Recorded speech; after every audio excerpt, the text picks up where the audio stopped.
ఇది first coating షీలర్. ఇది షీలర్ apply చేసాం కదా, ఇది మొత్తం పేపర్ కొట్టాలి. 3M paper. ఇది ఈరోజు పేపర్ కొడుతున్నాం మనం. ఇవన్నీ షీలర్ అప్లై చేసాం ఫస్ట్ కోటింగ్. ఇది 3M పేపరు, ఇది కొట్టాలన్నమాట. ఇది కొట్టి పేపర్ కొట్టిన తర్వాత మళ్ళీ సెకండ్ కోటింగ్ షీలర్ అప్లై చేస్తాం. ఇది మన యూట్యూబ్లో ఒక 20 మంది దాకా అడిగారు సెకండ్ కోటింగ్ వీడియో పెట్టమని. ఇదంతా పేపర్ ఎలా కొట్టాలన్నది చూపిస్తాను నేను. 3M అనమాట. ఇదే పేపర్ కొట్టాలి, వేరే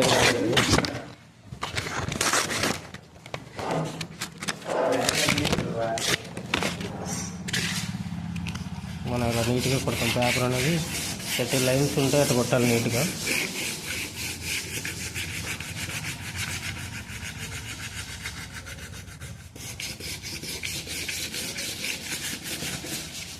ఈ బోర్డు కొట్టడానికి మాకు మధ్యాహ్నం దాకా పట్టుద్ది ఒక బోర్డు.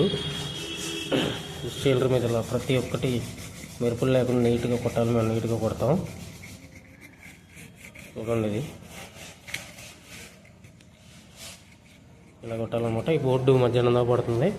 అక్కడ బోర్డు, ఇవన్నీ ఇలా పేపర్ కొట్టేస్తాం.